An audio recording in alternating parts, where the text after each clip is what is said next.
The first story is about how the wife went to the club with her girlfriends, but far from it for dancing. Anatoly and Marina had been married for 3 years. They lived in a rented apartment on the outskirts of town and both worked. Anatoly was an avid homebody. Except for trips to work and to the store, he didn't really go out much. Marina, on the other hand, liked to be constantly on the move, to get new impressions and emotions. Such a sharp difference in their characters began to be felt only after a few years of their relationship. The first time her husband often went to meet his wife and participated with her in an active life, but his nature is not corrected. And soon his phlegmatic way took over. The first year, the wife constantly called her husband with him to various events and parties. Actively tried to convince him that it would help him unwind, and he is still involved in such a life. But then she realized the pointlessness of this and stopped even giving details about the upcoming events. Just put it to the fact where he was going on any given day. On another weekend, my wife was once again bored at home, and she went for new experiences with her friends. The exact program for the evening would be worked out as they went along. In the meantime, they wanted to sit in a cafe, which she announced to her husband. When it was about 12 p.m., her husband called her, and she answered in a quite chipper voice. From the background sounds, her husband realized that she was obviously not at the cafe. It turned out that they had moved to a nightclub because they really wanted to dance. This made Anatoly uneasy. He didn't go to such places himself, but he had heard of men going there more often and not just to pick up girls for the night. He cautiously asked when she was going back, as if to hint that it was about time. But Marina said she would be here another hour or an hour and a half. Then her husband offered to pick her up, but she refused, claiming that she wasn't tired yet. Anatoly was already very sleepy by this time and had not even noticed how he fell asleep right on the couch in the living room. In the middle of the night, he woke up because his neck was very stiff. And what was his surprise when he realized that Marina still wasn't home. He started to call her, but she didn't pick up. And literally half an hour later, when her husband had already called her friends, she still came. On her feet, held firmly, and spoke clearly. Anatoly was about to reprimand her, but she beat him to it. She apologized for losing track of time and offered to go to bed. The next morning, the husband woke up quite early, but his wife was crumbling as if for two. And she slept so sweetly, smiling now and then, as if she were dreaming something very pleasant. When the wife finally woke up, her husband asked her what she had been dreaming. "Oh, did I say something in my dream?" she asked. Carefully, "I don't think so." "Is there something I should have known?" Laughed her husband, who had already recovered from yesterday. He didn't know how to get angry for long. "No. I was dreaming of a vacation. When, by the way, take me to the sea," she smiled. Her husband really was saving money for their vacation. They had been talking about vacations for a long time and had even chosen resorts. The wife's lip was not stupid. She liked only expensive options, or better all-inclusive at all. So my husband had been saving up for a vacation together for quite some time. The only thing he didn't know was that these funds would not end up going on vacation at all. For the next week, his wife started getting messages on her phone, but she seemed to erase them. Her husband noticed exactly what time the message arrived and then checked her phone. There was nothing there. Then the logical conclusion followed: she was hiding something. And if she can't tell him about it, then it probably concerns him too. Friday night, the wife went out again with the girls to the club. Her husband didn't even mind. On the contrary, he decided to see for himself where exactly she would go, and more importantly, with whom she would spend her time. The first stop for the girlfriends was really a nightclub. Women were free to enter at that time, so the company of friends fairly quickly made their way inside and settled at a table. The husband made his way there a little later. He got lost in the crowd and watched Marina. She ordered cocktails with her friends. At first, they just talked and laughed. Then, when the degree gave out, They went dancing. The wife surprisingly behaved quite normally and danced great. What could not be said for one of her friends? She was also married, but that did not prevent her from actively dancing next to a young man and trying not quite decent moves with him. Slava would be glad to see her. Anatoly thought about her husband and filmed this dance number. His wife kept looking around as if she was looking for someone, but she did nothing more. And then something happened that the husband was not prepared for. On a small podium, something like a conventional stage, some people in unusual costumes appeared. Dancers or something. My husband thought, and his guess was confirmed. A dance with a hint of undress began. Shouts of approval were heard, and all the attention of the audience was directed at the dancers.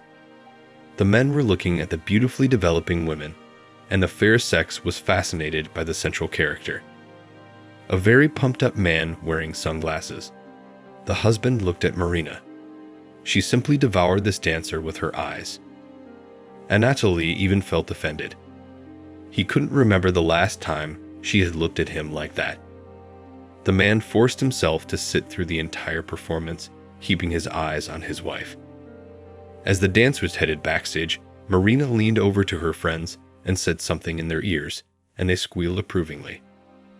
Then, when the wife rose from her seat and went somewhere wide and smiling, her friends still clapped after her. And she was following that man into the service room. Anatoly assessed the situation and did not want to run into the guard, who was standing not far from the stage. He looked again at the company of his friends, who had remained seated at the table. One of them, Lena, stood up at one point and went toward the bathroom. That's when Anatoly intercepted her. "Lena, stop," he shouted, blocking her path. The woman looked at him and her eyes widened in fear. "Anatoly, hello. What are you doing here?" she asked confusedly. "Let me ask you a more interesting question," he answered. "Why did Marina just walked into the office?" I did not see, do not know what you mean." Then the man took out his phone and showed her a video of her huddling with some man on the dance floor. "Let you remember it after all, and then your Slava won't know about it," calmly said the man. Lena's eyes became even bigger with horror. Marina, she met this dancer, and there was something between them. Last time, I'm sorry. I thought she would tell you herself." The woman covered her face with her hands. "Have you already told your husband that you dance with strangers like this?" Anatoly asked, pointing to the phone. But the woman didn't answer that.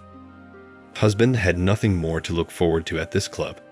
His girlfriend had given his wife away with her guts, and he didn't want to see Marina anymore.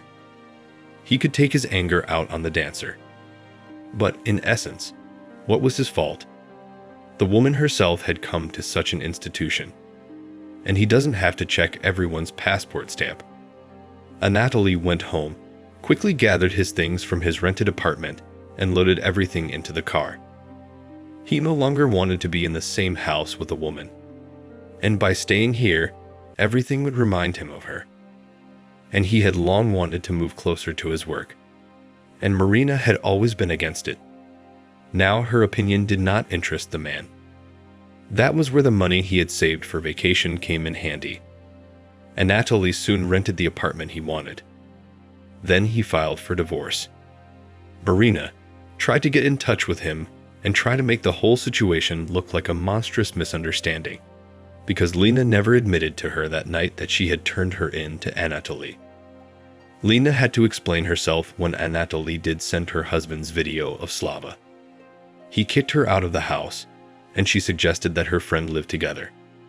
After her divorce, Marina continued to go clubbing. Only this time, she was already in active search of a permanent partner. It became difficult for her to maintain the same standard of living that she was used to with her husband. But as you know, nightclubs do not look for wives. So Marina, along with her friend, had a long time to be in search of someone who would stay close, a little more than one night. The next story is even more interesting. A neighbor lover seduced wife with the help of a secret flirting technique and did a lot of naughty things to her. There are sometimes situations in our destiny for which we have to feel shame for the rest of our lives. Sometimes it is our own choice, because feeling remorse in our own eyes makes us feel as if we are better and cleaner. The life story I am about to share with you has left behind a lot of shame and even more controversy. My husband and I were married in the fall of 1992. It seemed like a bad time to be married. There was strife and turmoil all around. But we were young, we loved each other, and we had planned it all for a long time, especially since we were living in a village far away from the main events at the time. This made us think that everything was not so bad, and that the old life could still come back. They got me a beautiful white dress. My mother drove to the neighboring district and bought it from some woman. We finished it off at home, wasting a luxurious curtain, which we also had to get. So in the midst of general scarcity, we still managed to organize, though not a feast on a mountain, but quite a decent celebration. I was a very decent girl. I was 18 years old at the time. My mother and father were teachers in the village school, and I was a modest, excellent student. I was getting married as a girl. My future husband and I loved each other very much. We met in the evenings and sat on a bench outside the house, with our heads bowed like two lovebirds. The most he allowed himself, when he got up the courage, was to kiss me on the corner of the mouth or timidly stroke my knee. At the latter, I blushed and threw his hand away with some indignation. That's how touchy we were, like children. Sasha had only finished school a year before and was now studying in town. His father was the director of a poultry farm there, and he got him an apartment. We were planning to move there after the wedding. After the wedding, our merry holiday train returned to the village. My husband kissed me unashamedly on my painted lips and squeezed my cold, frightened palm hard in his hands. I don't need to tell you how much I waited and how much I feared the first wedding night. What if we failed or did something wrong? What if my lover didn't like me and he wouldn't admire me as much anymore? Back then, these fears were countless, and one could list them endlessly. From myself today, I'll add that then I resembled a perfect, gentle, and pure angel, and could not cause desire unless the half-dead or round fool. The guests drank and partied, celebrating our future happiness. Both of us were also poured to the brim with a glass. My husband drank quickly and more than once, while I only, wrinkling slightly, wet my tongue and lips for show. By the end of the evening, Sasha was so intoxicated that he could not get up from the table when they shouted Gorko. To think they took off my veil and tied a colorful headscarf on my head. Mother-in-law, supportive, kissed me on the forehead and whispered, "Do not be afraid of anything, my girl." Through a veil of tears, I looked at my husband, who was already asleep, leaning on the table. This was not how I had imagined our first night together. In the darkness outside, I could hear the table songs, and when the guests went home, their merry songs about the newlyweds didn't stop in the distance. And I was lying on my parents' old bed next to my newly husband, snoring at the top of his lungs. His parents had gone to spend the night with relatives, while mine had gone out of sensitivity to see off relatives who lived on the outskirts, and they must have stayed there longer. I got out of bed and decided to take off the dress I had been wearing all day, which was poking me in the back and shoulders. To see the small buttons better, I went to the window and soon freed myself from the festive attire. Here it is, a woman's lot, a few moments of happiness, and at once bitter tears. I hung the dress on the chair, glanced out of the window again, and immediately, in horror, jumped away from it. The moon, which came out from behind the clouds, revealed to me that I was not the only one awake.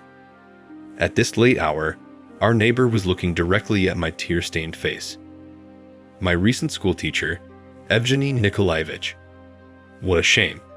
A stranger, a colleague of my parents, saw me crying on such a day. Now rumors would spread around the village, and there would be a lot of shame. It was good that we would be gone in a few days, and I would not have to look them all in the eye.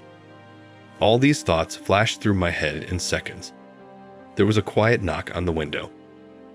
I wanted to pretend I didn't hear them at first, but then I thought that would be even sillier.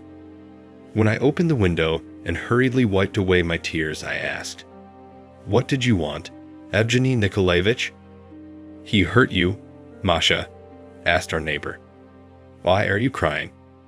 I thought I had calmed down, but from this question brooks of tears came out of my eyes again. "Step away from the window," the man said affectionately. Before I knew it, he easily, like a big cat, jumped on the windowsill and was in the room. Uninvited guest quickly looked around the room with the experience of a 50-year-old man. It wasn't hard for him to understand the reason for my frustration. "Don't be afraid and don't cry," he said briefly. "Let's sit down and talk." I don't know why, but I trusted him very quickly. Perhaps the matter was that the authority of the teacher in the eyes of his pupils at that time was much higher than now. Or maybe it was because, as a neighbor, Evgeny Nikolaevich always took pleasure in playing with us children. He himself was a widower and a deeply lonely man. We settled down on the chairs that stood along the walls. My husband continued to sleep on the bed. A quiet and frank conversation ensued between us. Pretty soon, my roommate managed to drag me out to talk about how much the wedding meant to me, and what would happen after, how our family life would begin. The man stroked my shoulder reassuringly and said, ingratiatingly, "It's not that important how things start. The important thing is not to jump to bad conclusions about your husband right away. Mistakes happen to everybody. But got drunk, it happens. That's just when my mother-in-law comes for the sheets in the morning. What will you tell her?" With horror, I froze like a mouse before this outcome. Indeed, what will I say to this nice woman, who so heartily comforted me today? After all, she would never believe that my son fell asleep on a night like this without looking at me. She would think I was the shameless wench. As if he did not notice my confusion, Evgeny Nikolaevich continued to say something, until I cried softly, pressing my head against his shoulder. The shock of the day turned out to be overwhelming to my young mind, imagining everything in a romantic light. The man wrapped his huge, strong arms around me and whispered something affectionate. But then he loosened his embrace and began stroking my back first, and then my legs just above the knee. At that moment, I involuntarily thought that it could have been my husband, and immediately I realized from my senses that we were doing something wrong. "Evgeny Nikolaevich," I asked him to leave quickly, before somebody notices you. "After all, if they see you here, it will be trouble. And then I will not be able to justify that we were just talking." "My beautiful soul," the man suddenly whispered. "What's all this talk?" He knelt down in front of me, kissing first my hands and then my knees, rising higher. My mind knew that I should stop him now, but my mind responded in a very unexpected way to me. No one had ever said those words to me before. The night visitor, meanwhile, let go of my strap-ons and continued without embarrassment at all. "If you only knew how much I've dreamed of you," he whispered in my ear. He gave off his hot breath. I tilted my head, poorly understanding what was happening. It all seemed like a dream, or at least on the verge of one. Maybe I'd wake up tomorrow morning, and I'd only dreamt it all. I lifted my head from the pillow, and looked up to see Sasha sniffling beside me. I got up, walked around the room, opened the window, and slammed it shut. The whole garden was gilded by the first rays of the September sun. I went back to bed, and just then I remembered everything. On the snow-white sheet, where I had just been lying, there was a small scarlet spot. That was it. For a long time, I wondered if my roommate had really been in my bedroom that night, or if my brain was all mixed up and tangled up in a bizarre slippery tangle. After all, it really couldn't be that my wedding night was with my roommate, while my husband slept peacefully on the pillow next to us. Or could it? A few days later, we left the village for the city, and soon the whole story began to be forgotten behind the hustle and bustle of business. I never saw Evgeny Nikolaevich again, and a few years later, I learned that he had left the village for his homeland. My husband never drank. But when friends asked him about what happens after marriage, he said he did as well as anyone. I should add for myself that he was naturally not a good lover at that time. That's the story. Share in the comments. What do you think of the situation and the behavior of the characters?